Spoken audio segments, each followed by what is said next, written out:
आज ventilator express बात करेगी म्यूकोरमाइकोसिस यानी ब्लैक फंगस के बारे में।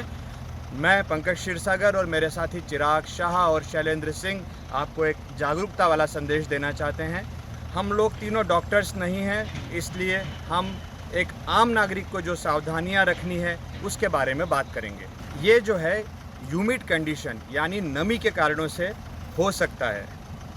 आपका जो आसपास का वातावरण है उसे साफ रखिए। यदि आप अस्पताल से घर आ गए हैं तो भी आपको अपने आसपास का वातावरण साफ रखना है।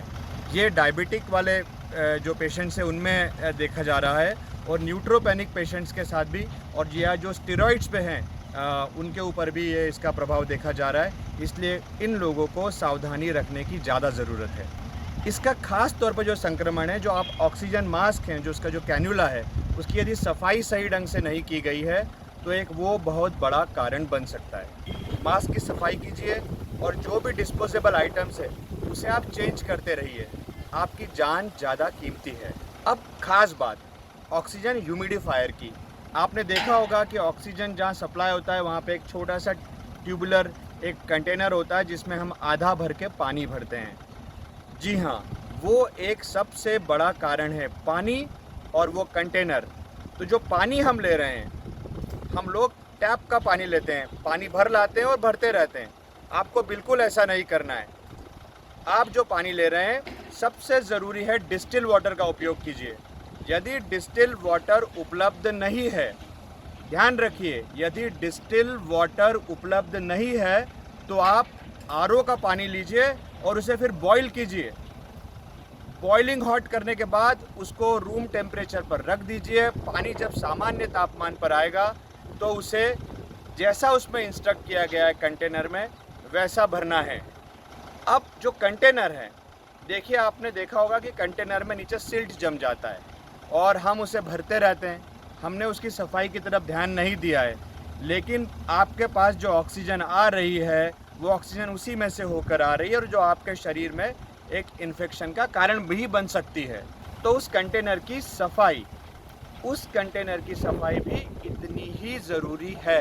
कंटेनर की यदि सफाई नहीं होती है तो वहाँ पे फंगस डेवलप हो सकती है और अगर वह सिल्ट है तो वो उनका घर बन जाता है। तो देखिए, आपको बेहद ज़रूरी है जो पानी आप ले रहे हैं वो साफ़ होना चाहिए। वो डिस्टिल वाटर हो या नहीं है तो आरओ वाटर को बॉईल करके रूम टेम्परेचर पर लाके इसका इस्तेमाल कीजिए। यदि ये आप करेंगे तो मानिए आप ब्लैक फंगस को दूर कर सकते हैं। इसका ये एक हमारा एक आम नागरिकों की समझ वाला उपाय है जिससे आप डॉक्टर से भी पूछेंगे, आपको यही रिकमेंड करेंगे। आपको जो हमें सिखाया गया है हाथ कैसे धोते हैं, 5 तरीके से हाथ धोने के, वो तरीके आज भी उतने ही कारगर हैं। आप ठीक होकर आए हैं, लेकिन आपको आपके हाथों की भी सफाई वैसी ही करनी है, बेहद ज़रूरी है।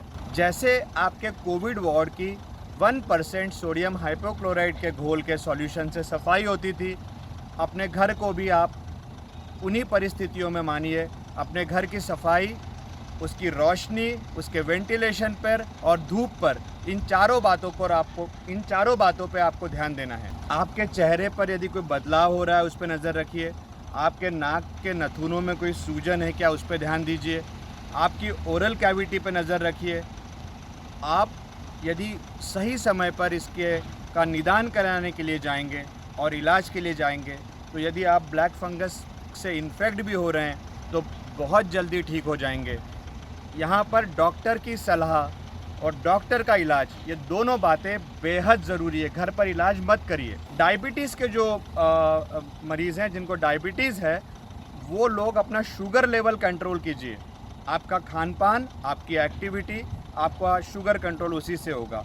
बेहद ज़रूरी है ये। यदि आपके चेहरे में दर्द है, आपके नाक के नथुनों से खून आ रहा है, इसे गंभीरता से लीजिए।